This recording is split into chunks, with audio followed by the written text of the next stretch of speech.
Salut à tous, j'espère que ça va très bien chez vous. À mes abonnés, je vous dis merci pour votre fidélité et aux nouveaux, soyez les bienvenus et espérons que vous feriez partie de notre petite famille. Sans plus tarder, c'est parti pour la recette.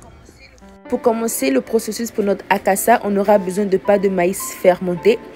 Et là, je vais vous laisser le lien sur comment obtenir la pâte de maïs là. Ce qu'on va faire maintenant, on va diluer notre pâte de maïs dans de l'eau et laisser reposer pour environ 3 heures à 4 heures. Ajoutez beaucoup d'eau pour pouvoir bien diluer votre pâte de maïs. Après avoir laissé reposer pour quelques heures, on va maintenant séparer les résidus de maïs et recueillir l'eau qui est montée tout en haut. Ici, je tiens à préciser que si vous avez un talier ou un lin très fin, utilisez-le pour maximiser vos chances de ne pas avoir de résidus dans votre eau. Dans mon cas, je vais devoir faire ce processus-là plusieurs fois pour éviter d'avoir des résidus dans mon eau. Si vous avez assez de résidus de maïs, vous pouvez l'utiliser pour faire du donkono. Je vais vous laisser un lien sur comment faire du bon donkono. Là, on vient d'obtenir notre amidon de maïs puisque la kassa est fait à base d'amidon de maïs. Ce qu'on va faire maintenant, on va transférer notre amidon de maïs dans un grand conteneur, ajouter de l'eau et laisser reposer toute la nuit. Ajoutez une bonne quantité d'eau. Maintenant, on va couvrir notre conteneur et au fil du temps, tout l'amidon va descendre tout en bas de notre conteneur. Voilà, nous sommes de retour pour finir notre akassa. Mon amidon de maïs s'est reposé toute la nuit.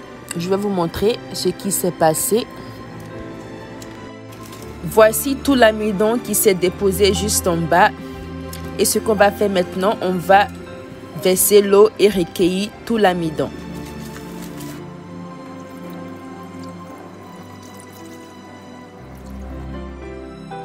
Voilà à quoi ressemble mon amidon de maïs. On va maintenant passer à la préparation de notre akassa.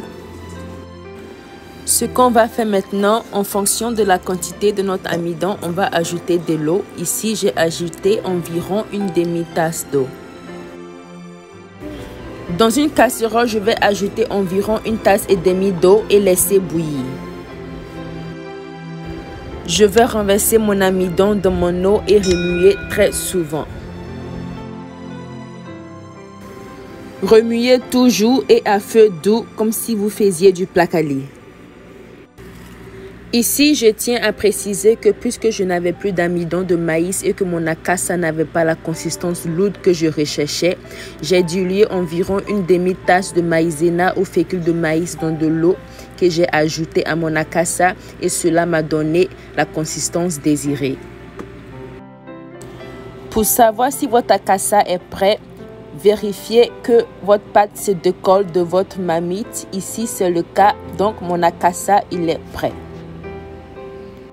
Ici, à défaut de feuilles de manioc, j'ai opté pour des moules en silicone que je vais remplir avec ma pâte d'akassa.